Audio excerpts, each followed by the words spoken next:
Hey there, Christian parents and book lovers. Before we get into today's episode, I need your help. The goal of Bookworthy is to serve you, the listener, readers, parents, grandparents, and even the kids. So I need your input. Help Bookworthy make plans and know how to serve you best by filling out the 2026 listener survey in the show notes. I can't wait to hear what you have to say and what we can do together. Now back to the main event.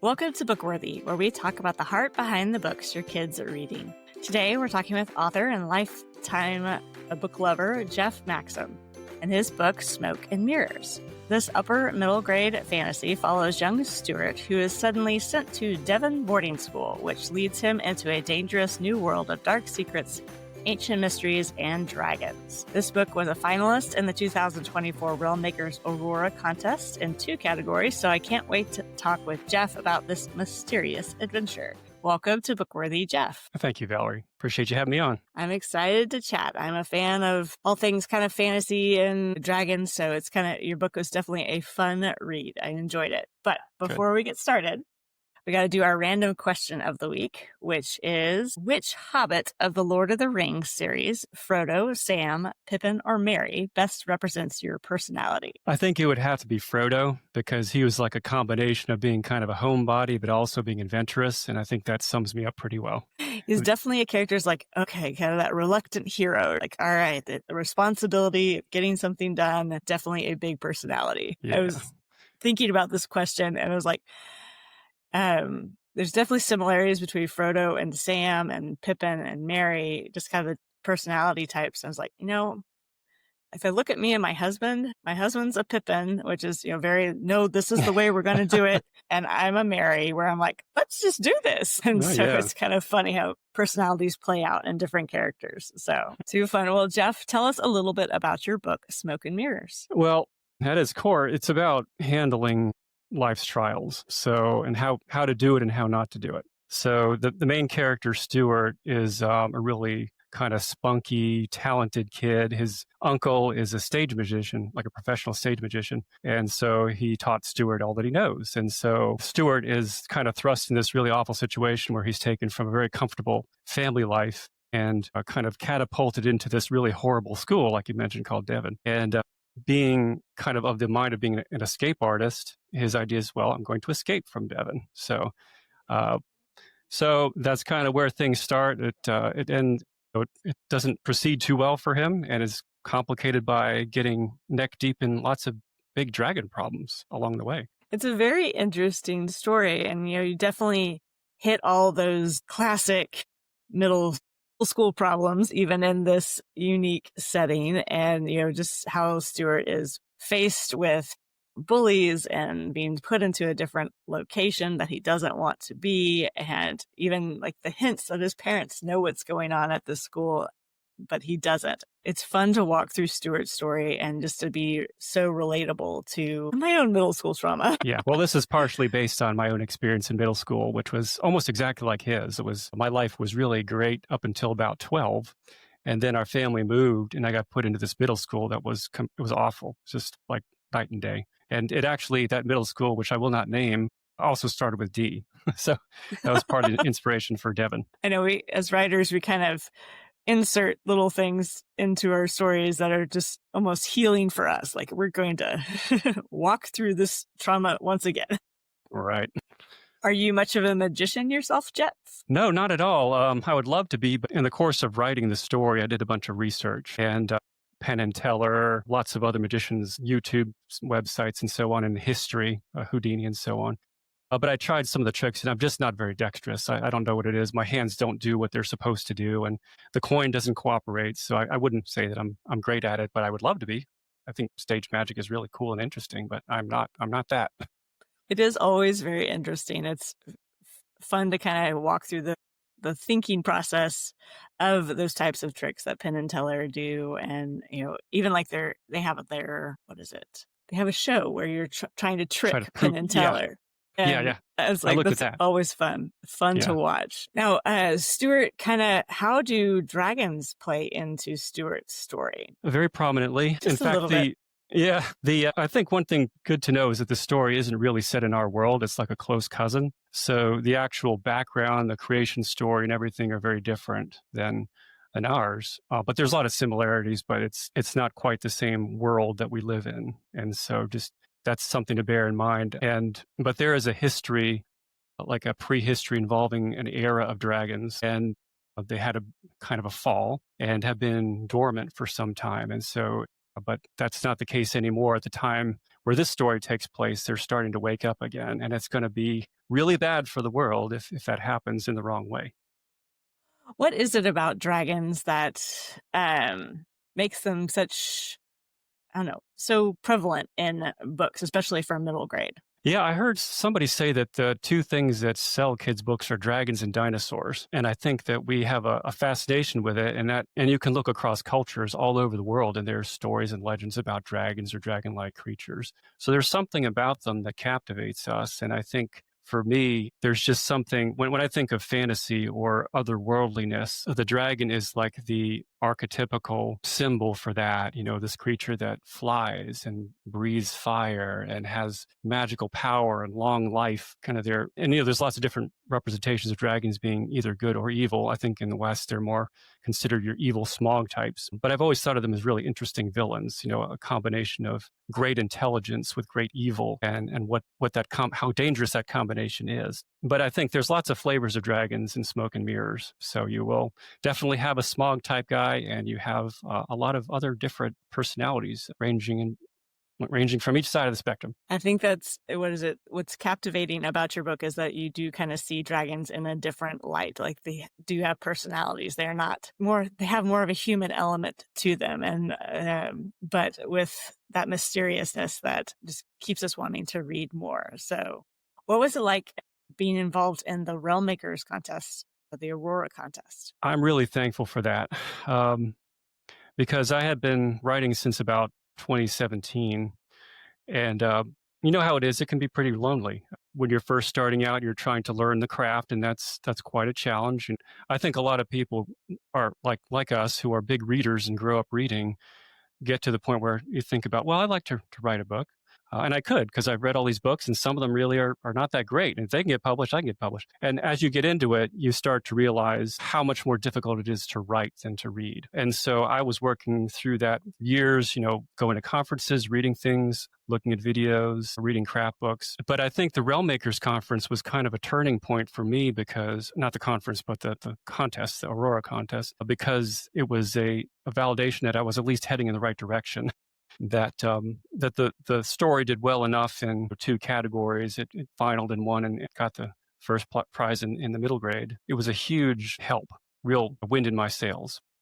And I think at that point, that's when I started moving forward seriously with the publishing. So I really am grateful for Realm Makers for hosting that contest, and for what an opportunity it was for me. And I know that that's going on right now, in fact, Aurora. And so there's a lot of other aspiring writers who are involved with that. And there's a lot of talent out there that has yet to be discovered, I think. I love seeing what Realm Makers is doing in bringing fantasy into the Christian space, and that they're not these opposing viewpoints. There's been in the last 10, 15 years that fantasy and religion couldn't go hand in hand. And it's kind of forgetting the origins of stories itself, as stories started as communicating, truths about the gospel, and, using our innate need for stories to communicate gospel truths, like the robe and Ben-Hur, like these, great, huge stories that were so popular, all have a little element of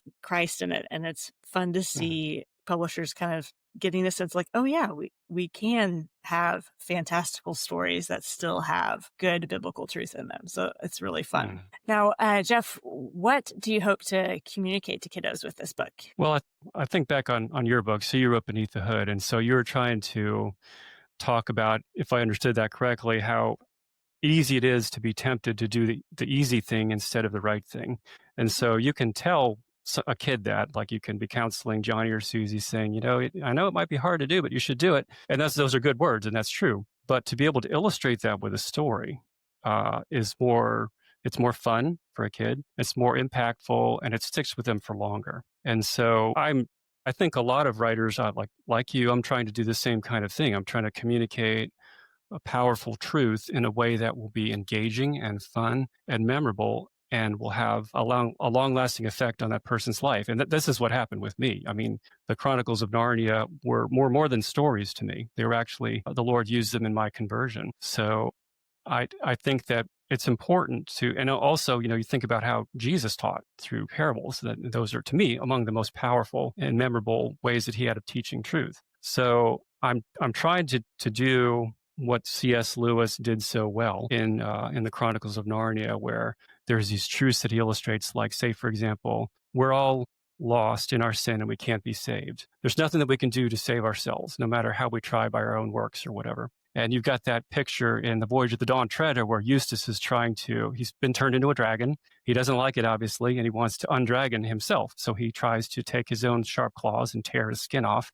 And he keeps doing it, doesn't do anything. But then Aslan comes along and does the job for him. And it hurts, but Aslan is able to undragon him and bring him back into his actually a new life. And so, you can say those kinds of words about, how is a person saved and what's required, and they'll all be good words.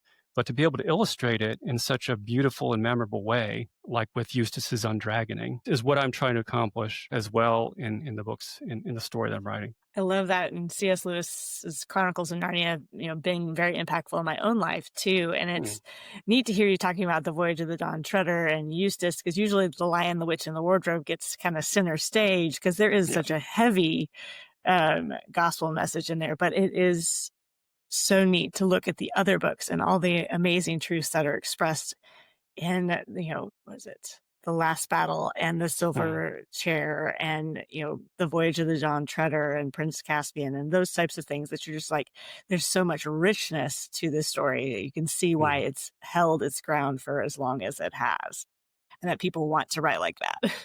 Mm-hmm.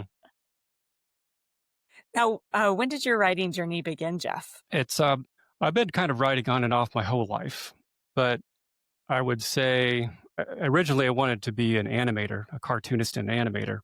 And I actually moved out to Hollywood when I was in my early 20s with like $2,000 and a bag and no friends, no place to stay, no nothing. And so after about 6 months and a major earthquake later, I ended up moving back to North Carolina, where I live now, and going into the master's program for library science. So then I got married and started having a family, and that just kind of was the center stage for a while. But I remember one period where my kids were little, and I started doing this thing where I would tell them these stories just before bed, and they were total nonsense. I had no preparation or anything like that. It was about this Jedi Knight who had a living wig that he wore, and he had a pink lightsaber made in China and stuff like that. And so the kids would just, as silly as it sounds, it was just total stream of consciousness. But the kids loved it and looked forward to it. And to this day, they're in their 20s, they still talk about it. So that was kind of like giving me a taste of what the power of storytelling, even though it was super silly and everything like that. What could I do if I tried to do something more disciplined? And so several more years passed by and everything, but I ended up just through various circumstances, like I had a job performance review, which said that my writing skills were very good. It's like, oh, okay. And then I read a series of books that are very popular books, but they have kind of a dark ending. Like I was really into them, but then I got to the end. It's like, this is like everybody's at the end of it's either dead or crazy or scarred in some way. And so it's like, I mean, I'm a happy ending kind of guy. And as a Christian, I think we all should be, because we have a great hope to look forward to. So after having read that and kind of just seeing the prevailing sense of the darkness that you see so much in the literary world, I wanted to do my part, if I could, to see if the Lord would use me to try to bring some light and hope into the world by, writing something. And so that's kind of the genesis of it. Started, I think 2017 is when I really started writing seriously and in a disciplined way. Very fun. And now, have you tried to animate this Jedi with the talking wig? No, my cartooning skills have grown very rusty through the years. But yeah, they say, yeah, Dad, you need to write a book about McWig. So maybe some. I'm feeling really silly. It sounds fun. I know my boys, my silly boys would just die for something like that. Don't put it down too far. I think I might get a call from the Disney Corporation saying, yeah, Maybe so. They are pretty strict on those things, aren't they? Well, Jeff, what is your favorite book? other than the Bible? At the Silver Chair, which is, Okay. you had mentioned that the Chronicles of Narnia, generally speaking, The Lion, the Witch, and the Wardrobe gets center stage, but it is a wonderful book, but it's not my favorite. That's probably maybe my third or fourth, actually. But the Silver Chair, there was something about the setting in that one in which I think there's a lot of underground time in the Silver Chair. That point in the Silver Chair where the kids in Puddleglum are in these endless caverns, and they come across this kind of bioluminescent cave that's full of giants and creatures. That really captured my imagination as a kid. And that's one reason that a lot of Smoke and Mirrors is underground, I think. And this was kind of tipping a hat to a Silver Chair. Much of the action is about 2/3 of the book, I think, is underground. What is it? I think what C.S. Lewis will tip his hat to you, and for certain. Yeah. Well, what can we expect next from you, Jeff? Well, I was working on a science fantasy, but then I thought, well, there's a number of loose ends with Smoke and Mirrors, so I'm actually have started a sequel to Smoke and Mirrors, and it's going to be told from the perspective of a different character, like a character that is in Smoke and Mirrors, but not Stuart. So Stuart's not the main character in the sequel, and Okay. you will not be able to guess who the main character is in the sequel if we were here 1,000 years. So, but it is somebody that was in the original. I might have to go back and read and try my guess.